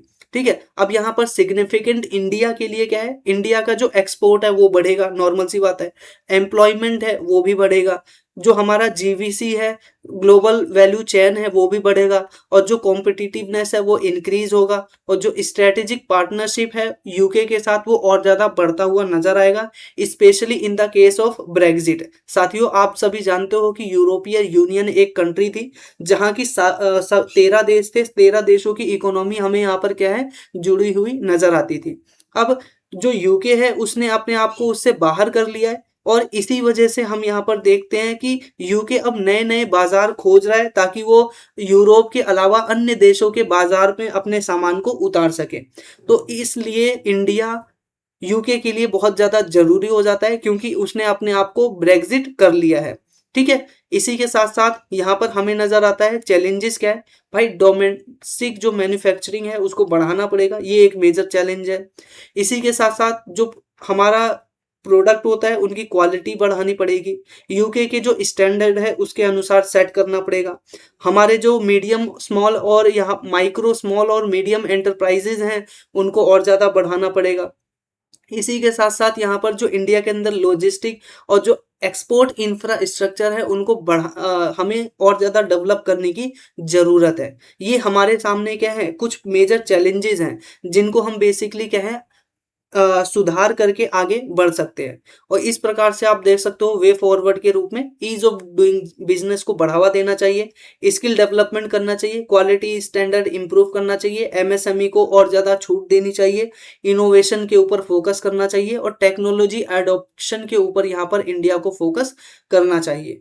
तो इस तरह से हमने ये जो आज का पूरा आर्टिकल है उसको यहाँ पर डिटेल में डिस्कस कर लिया है। आप यहाँ पर समरी के रूप में या फिर रिवीजन पॉइंटर के रूप में यहाँ पर जो चीजें हैं उनको देख सकते हो। अब यहाँ पर हम देखते हैं लास्ट में इस पूरे आर्टिकल से संबंधित एक क्वेश्चन, ये अपना क्या है चौथा या पांचवा आर्टिकल था। ठीक है, आप इसका जो आंसर है वो जरूर देने की कोशिश कीजिएगा। यहाँ पर आप देख रहे हो यहाँ पर सेटा एग्रीमेंट के तहत 3 स्टेटमेंट है, आपको बताना है कि तीनों में से कितने जो स्टेटमेंट है वो ठीक है। पहला स्टेटमेंट कह रहा है nearly 99% of India's export by value will receive duty free access to UK market, यानी 99% जो इंडिया का प्रोडक्ट यूके में जाता है उसके ऊपर टैक्स फ्री कर दिया जाएगा। दूसरा स्टेटमेंट कह रहा है the agreement include provisions to avoid double social security contribution for eligible Indian professionals working temporarily in the UK. तो यहाँ पर बोला जा रहा है कि ऐसे इंडियन प्रोफेशनल जो टेम्परेरी बेस पर बेसिकली यूके के अंदर काम करते हैं उनके ऊपर जो डबल सोशल सिक्योरिटी लगती है उसको रिमूव करना इसका प्रमुख उद्देश्य है। इसी के साथ तीसरा यहाँ पर स्टेटमेंट कह रहा है the agreement seeks to promote India's integration into global value chain. तो ये इंडिया के ग्लोबल वैल्यू चेन को इम्प्रूव करता है, ये बेसिकली यहाँ पर प्रमुख उद्देश्य हमें नजर आ रहा है। तो इनमें से कितने ऑप्शन यहाँ पर ठीक है आपको यहाँ पर कमेंट बॉक्स में बताना है। ठीक है, तो मुझे उम्मीद है आपको ये जो पूरा आर्टिकल था वो डिटेल में पसंद आया होगा। अगर साथियों वीडियो ये पसंद आई है तो वीडियो को लाइक कीजिएगा, चैनल को सब्सक्राइब, और यहाँ पर आपके लिए एक इन्फॉर्मेशन है, रेगुलर बेस पे एक्सरसाइज वगैरह करते रहिए, अच्छा खाना खाइए, अच्छी नींद लीजिए ताकि आप अच्छे से एग्जाम के लिए प्रिपरेशन कर पाए। इसी के साथ साथ अगर आप इसकी पीडीएफ प्राप्त करना चाहते हैं तो NK global education Telegram channel पर जाकर इसकी पीडीएफ प्राप्त कर सकते हैं।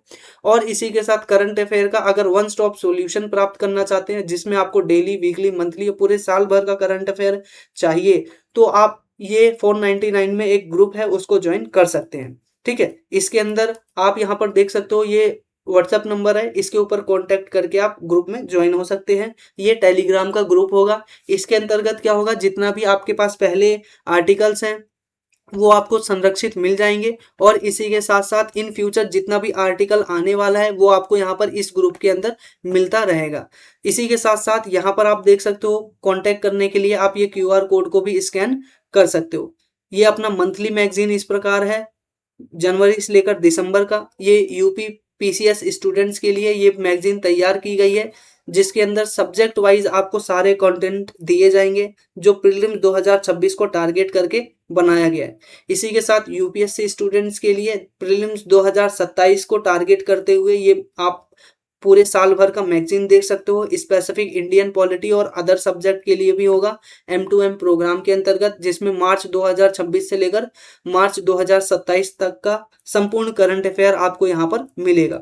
साथियों आप यहाँ पर देख सकते हो कि इस प्रकार से अपना ये अलग अलग सब्जेक्ट का जो मॉड्यूल है या फिर जो बुक्स हैं वो आपको यहाँ पर पीडीएफ फॉर्म में आपको देखने को मिल जाएंगी। ठीक है, तो इन सभी ग्रुप से ज्वाइन होने के लिए या इस ग्रुप से ज्वाइन होने के लिए आप सिंपल सा ये जो व्हाट्सएप नंबर है इस पे कांटेक्ट कर सकते हैं, या फिर ये जो क्यूआर कोड दिया गया है इसके ऊपर कांटेक्ट कर सकते हो। तो मुझे उम्मीद है आपको यह जो वीडियो है वो जरूर पसंद आई होगी। अगर वीडियो पसंद आई है तो वीडियो को लाइक कीजिएगा, चैनल को सब्सक्राइब, और इसी के साथ साथियों मिलते हैं आपसे नेक्स्ट वीडियो में। तब तक के लिए नमस्कार।